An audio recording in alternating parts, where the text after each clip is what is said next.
Bago natin ituloy ang video na ito, kung bago ka lang sa aking YouTube channel baka pwede makahingi ng like at subscribe at click mo na rin ang notification bell para updated ka sa aking nilalabas na bagong video. Salamat po.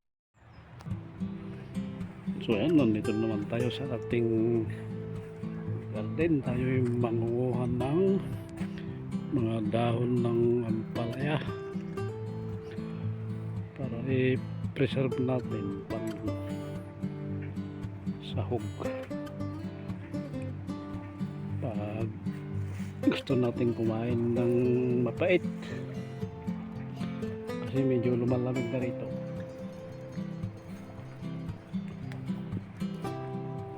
Kaya unti-untihan na natin nakunin ng mga dahon. Marami pa silang mga bunga na maliliit.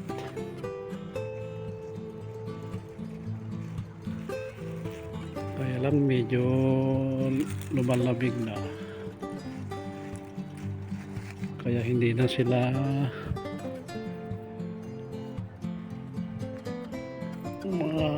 hindi na lalaki din, pero hindi na sila masyadong maganda dahil tumitigas na at nabibitak ng mga balat nila. So ayan, mangunguha lang tayo ng mga dahon at ipipreserve natin.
Ito po yung ating nakuhang dahon ng ampalaya.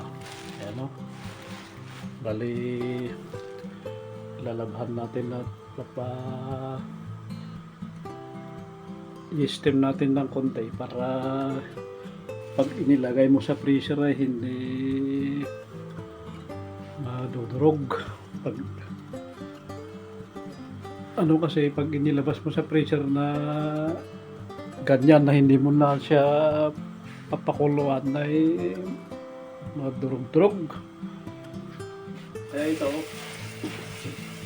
i-steam natin, saka natin siya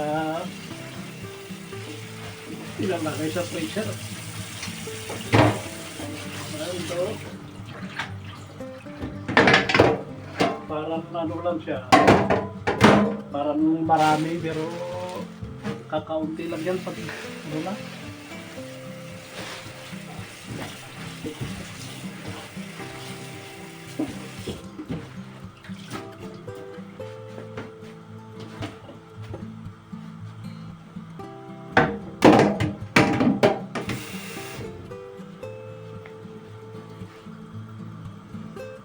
So yan, dito natin siya ilalagay. Luluto ng konti para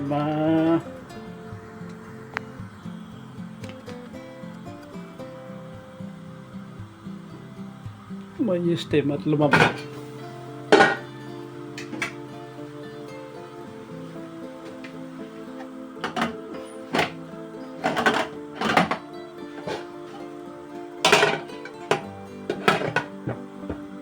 Ayan.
Oh, yan o, dalawang layer. Tamang-tama sa freezer na yan pag plastic.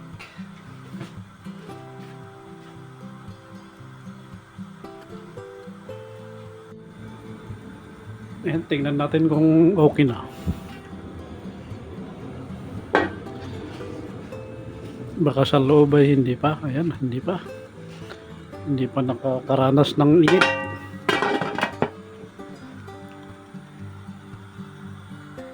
Ampalaya! Masarap kasi ang ampalaya na nasahog sa manok, tinula. So, ayan, pwede na siguro yan. I-control lang natin kung ayan, pwede na. Pero sa ibabaw ay hindi pa masyado. Ay, ito ay pwede na ito.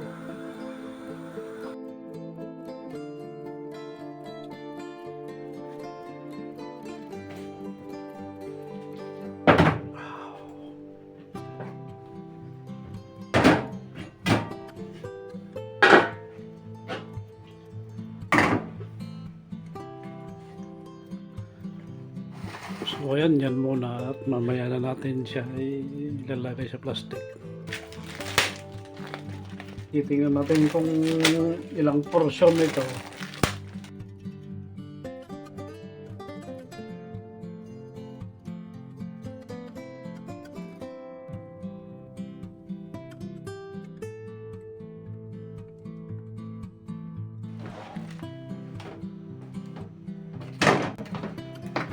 Siguro yung isang ganito ay apat na portion siguro. 4 o 5 ganun. Kaya pangsahog sa munggo o kaya pang tinola, pwede lahat.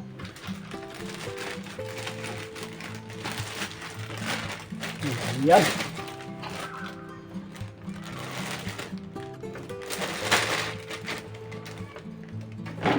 Yan, pwede pa lang ito 4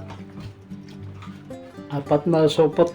Ayan, mayroon tayong 8 plastic na balot na naipon.